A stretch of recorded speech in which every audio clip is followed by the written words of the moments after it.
No momento mais sombrio do funeral de Alicia, um visitante inesperado apareceu. Um menino de rua que chocou a todos ao acusar o assassino diante da família devastada. O que aconteceu em seguida transformou essa trágica despedida em um pesadelo impensável. Você já presenciou um mistério se desenrolar onde a verdade se esconde à vista de todos? Continue lendo. E compartilhe suas ideias sobre quem você acha que está por trás da tragédia. O pequeno caixão branco jazia em uma grande capela, cercado por rostos enlutados, envoltos em mantos negros. Alicia, uma menina de 8 anos, inteligente e amorosa, jazia imóvel. Sua vida e seu riso haviam sido roubados da noite para o dia. Seu pai, Germain, um empresário rico e reservado, permaneceu imóvel, lutando para aceitar a perda insuportável. Seu irmão Miguel, estoico e de cabelos brancos, e o filho de Miguel, Héctor, evitaram seu olhar. O silêncio era denso, sufocante. De repente, a porta da capela se abriu com um rangido. Entrou um menino que ninguém reconheceu, sujo, pequeno, vestindo um macacão jeans rasgado e carregando o peso do mundo nos olhos. Sem hesitar, o menino foi até o caixão de Alicia, sua mãozinha roçando a dela. Você prometeu me ensinar a desenhar casas grandes, sussurrou ele, com a voz trêmula. Murmúrios confusos se ergueram, até que o rapaz ergueu a voz, apontando o dedo para Miguel. O assassino da sua filha está bem atrás de você. Suspiros enter Masala. A partir daquele momento chocante, o funeral deixou de ser luto e se transformou em caos, com a suspeita pairando sobre todos como uma tempestade. O menino, Jaime, alegou que era amigo secreto de Alicia, encontrando-se no parque, compartilhando segredos sussurrados e alertando sobre perigos que Alicia nunca ousava falar em voz alta. Ele revelou como Alicia temia que alguém a ameaçasse e como ela desapareceu após entrar em um misterioso carro preto registrado em nome de Miguel. Tudo se desfez. Jaime encontrou o colar de borboleta de Alicia escondido no quarto de Héctor. E incidentes estranhos começaram. Pertences desaparecidos, ameaças silenciosas e tensões aumentando entre Jaime e Héctor. As noites de Germain eram de insônia, carregado de culpa por não ver os sinais, por ignorar os gritos silenciosos de socorro da filha. Quando a verdade finalmente veio à tona, a confissão comovente de Miguel de que protegera o filho em vez da sobrinha, a família ficou arrasada. Mas o verdadeiro horror foi a fúria violenta de Héctor e sua cruel admissão de ter silenciado Alicia para sempre. Através da dor, da traição e das lágrimas, um vínculo frágil se formou entre Germain e Jaime. O garoto que ousou falar e manter viva a memória de Alicia.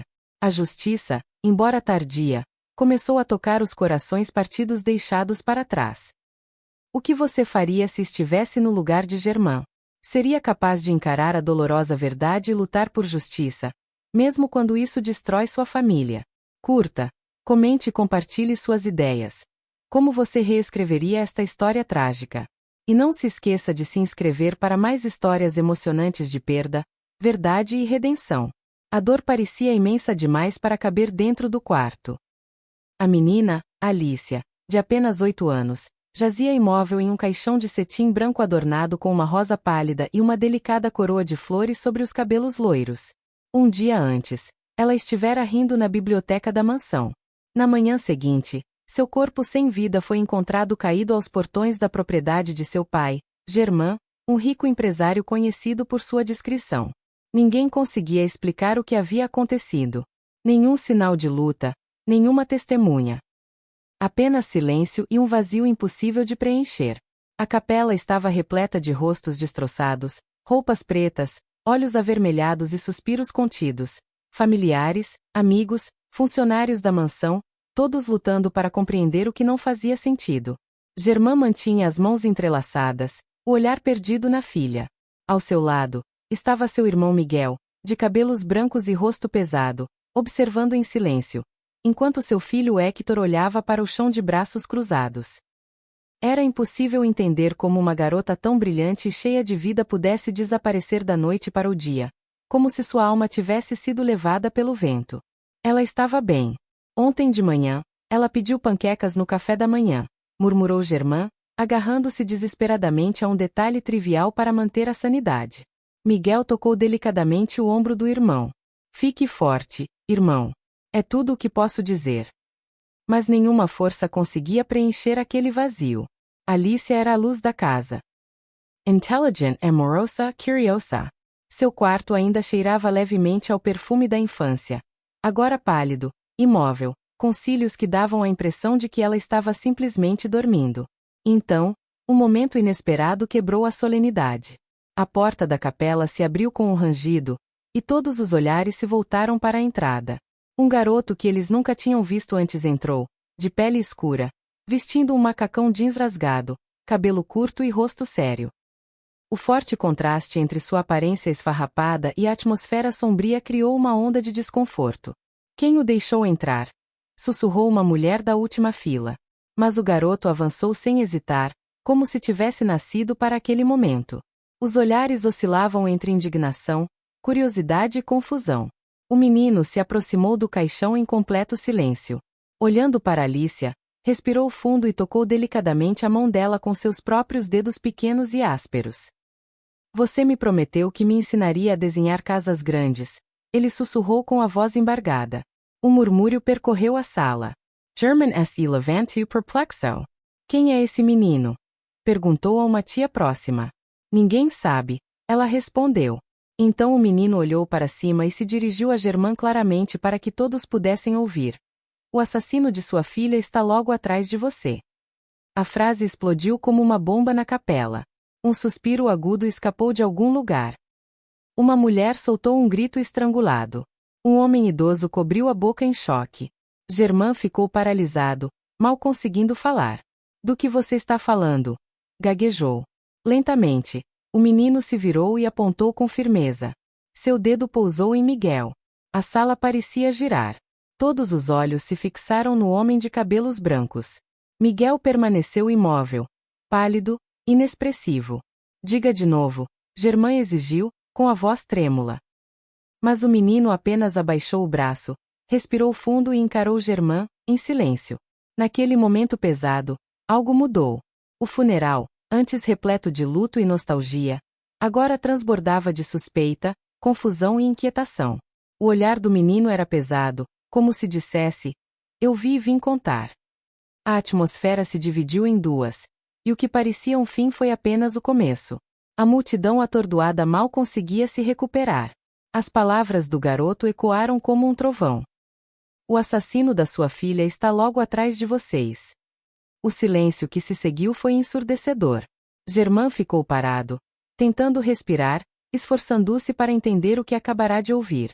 Seus olhos se voltaram do menino para Miguel e de volta para o caixão. Seu coração batia forte como se estivesse tentando escapar. Alguém pode explicar o que está acontecendo? Ele perguntou com a voz rouca. O menino permaneceu imóvel, com as mãos cerradas, lutando para manter a compostura. Lágrimas brotaram, mas ele não se moveu. Havia um peso naqueles olhos que nenhuma criança deveria carregar, uma dor mais antiga que sua idade. Ele deu um passo à frente, hesitante, e murmurou: meu nome é Jaime. Eu era amigo da Alicia. Um novo murmúrio se espalhou. Amigos? Como ninguém tinha visto esse garoto antes. Jaime explicou que eles se encontraram secretamente no parque. Ela lhe disse para não contar a ninguém. Meu pai não quer que eu ande com gente como você, disse Jaime, resignada e magoada. As palavras atingiram Germain profundamente. Miguel observou em silêncio. Jaime continuou. Mas éramos amigas de verdade. Todo sábado ela deixava um bilhete debaixo do banco do parque. Eu ia. Brincávamos de adivinhação, desenhávamos com gravetos no chão. As lembranças pareciam mais pesadas quando ditas em voz alta. Germain desabou, com as mãos entrelaçadas na testa. Jaime olhou para cima, pedindo permissão para falar mais. Um dia antes de ela desaparecer, nos encontramos como de costume. Mas ela estava diferente. Estava assustada, disse que alguém a ameaçou. A sala inteira estava presa em suas palavras. Perguntei quem era, mas ela não respondeu. Só disse que voltaria mais cedo. Uma pausa. Seus olhos tremeram enquanto ele encarava a parte mais difícil. Eu a vi entrar em um carro preto, um grande, com vidros escuros. German prendeu a respiração. Jaime puxou um papelão amassado com letras e números rabiscados. Fiquei com medo, mas anotei as placas. Para o caso de algo acontecer. Um policial pegou discretamente o papel, checou o rádio e então congelou. Essa placa pertence a um carro registrado em nome de Miguel Guzmán. O ar desapareceu. O tempo parou. Germán olhou para o irmão, com descrença estampada no rosto. Miguel, diga-me que isto é um erro, sussurrou Germán. Miguel não disse nada. Outro policial se adiantou e colocou a mão no ombro de Miguel. Senhor Guzmán, o senhor está preso por suspeita de envolvimento na morte de Alicia Guzmán. O caos se instalou. As pessoas ficaram de pé, algumas soluçando, outras gritando. Germán observou seu irmão ser algemado, sem acreditar no pesadelo que se desenrolava diante de seus olhos. O funeral de sua filha interrompido e uma criança que tinha acabado de se apresentar agora no centro de tudo. Horas depois, o velório terminou, mas a imagem do menino em pé ao lado do caixão assombrava Germán como um fantasma. A mansão caiu num silêncio gritante. Miguel foi preso. Germán se trancou no quarto de Alicia por horas, deitado na cama dela, segurando o diário dela com força, sem conseguir abri-lo. Lá fora, Jaime estava sentado sozinho nos degraus da mansão, abraçando os joelhos, olhando para o céu. O coração de Germán doía ao olhar para o garotinho solitário que enfrentará uma sala cheia de estranhos para dizer a verdade em voz alta, sem garantia de que alguém ouviria. Respirando fundo, Germán desceu silenciosamente e perguntou: Você tem algum lugar para ir? Jaime balançou a cabeça. Você gostaria de ficar aqui alguns dias até resolvermos isso? Jaime assentiu aliviado. Nos dias seguintes, Jaime se adaptou à grandiosidade da mansão, mas preferiu os cantos tranquilos. O pátio, a varanda, perto do galinheiro abandonado. Ajudava nas tarefas domésticas, arrumava as camas, regava as plantas e sempre deixava um pratinho de comida debaixo da árvore onde ele e Alicia conversavam no parque. Germán observou com ternura e culpa.